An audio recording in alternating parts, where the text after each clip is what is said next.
Hola Pimers, ¿cómo están? Yo muy feliz de recibir hoy a Margarita Caro Presi, quien es una súper emprendedora binacional.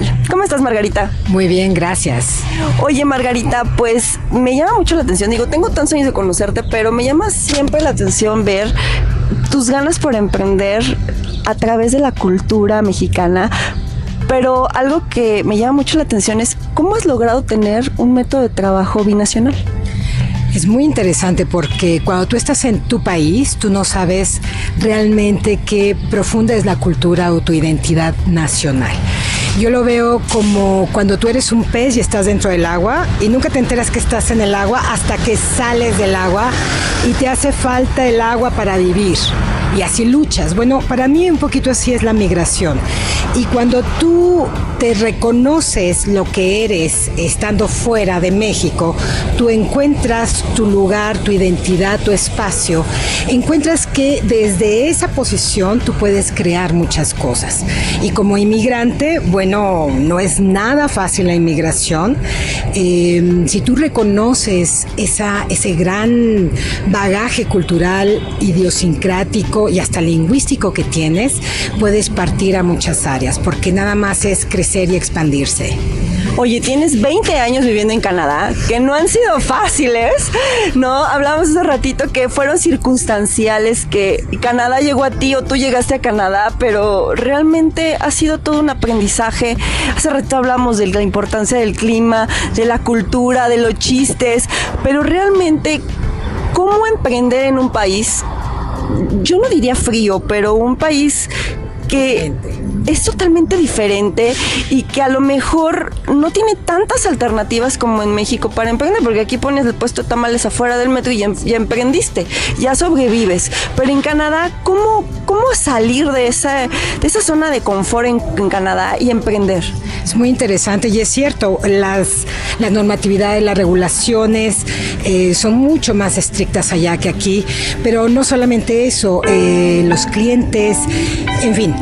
Contestando a tu pregunta, yo creo que lo primero que hay que hacer es identificar tu espacio, reconocerte, como dije al principio, quién eres e identificar a quién vas a servir, conocer las personas, conocer tu mercado, ver el producto que vas a manejar, que vas a vender. En mi caso ha sido la comunicación intercultural, tanto por idiomas como por culturas, y reconocerlo en el sentido de identificar qué es lo que necesitan ellos. Para mí la experiencia fue muy interesante porque efectivamente yo era abogada, fui abogada muchos años en México y después me fui para allá y un trabajo me llevó a identificar qué es lo que yo realmente quería. De alguna manera encontré mi vocación y de ahí, bueno, pues uno no nada más vive de la vocación, ¿verdad? Hay que buscarle y ahí fue donde yo empecé a ver todo esto de crear una empresa cuando realmente uno no tiene mucha idea de cómo o de qué se necesita. Yo tenía la certeza de lo que yo iba a servir, de mi producto que iba a vender. Era algo que me fascinaba, que yo era buena y me estaba capacitando. Y fue así que fui conociendo mi mercado, fui conociendo mi producto y el producto en sí mismo fue tomando características muy específicas. De tal suerte que hoy por hoy te puedo decir que en mi caso hago interpretaciones, tenemos servicios, yo no nada más, tengo gente que hace interpretaciones, traducciones, clases de idiomas.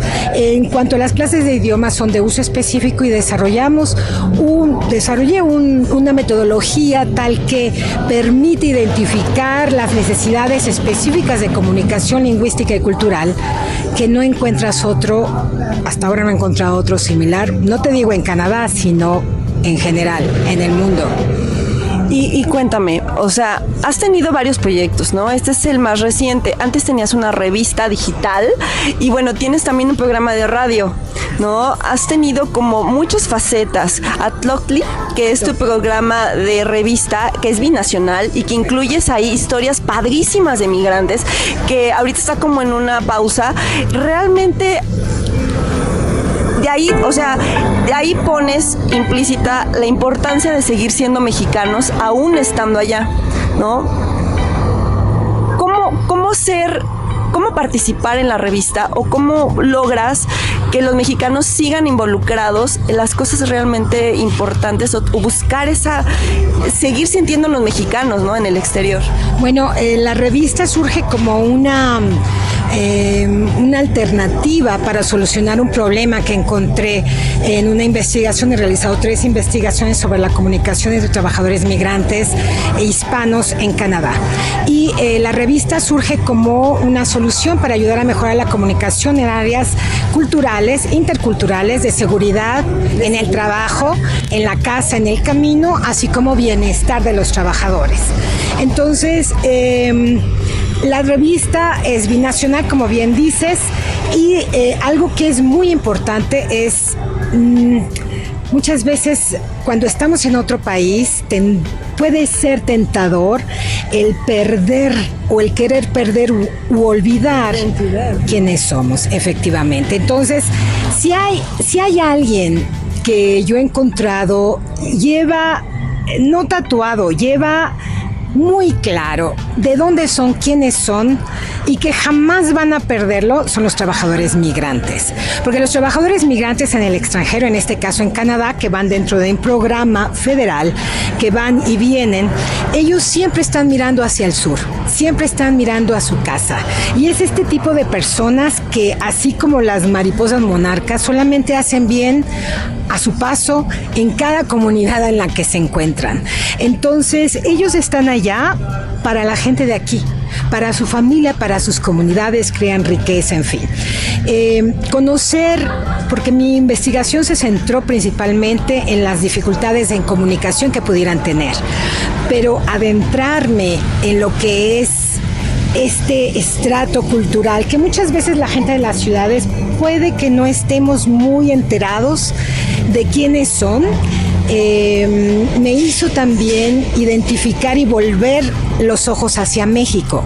Claro. Como mexicana, como empresaria, como ya después de tantos años en Canadá, también canadiense, que soy ciudadana y amo Canadá, y ver que los mexicanos somos gente no mejor ni peor que muchos, pero sí realmente pienso que es fundamental que reconozcamos todo lo que sí tenemos, todo lo que sí podemos. Entonces, este empoderamiento personal que yo tuve en Canadá a través de los trabajadores migrantes que nunca dejan de ser del país de donde vienen, porque ahí van a regresar, me hizo sentirme todavía más, no quiero decir más orgullosa, sino más mexicana. Y desde esa posición lo capturé y quise incluirlo en todos los servicios que doy ahora. ¿Cómo se puede participar en la revista Toctli, que significa tierra fértil en idioma náhuatl? Bueno, es que la revista sigue estando en línea.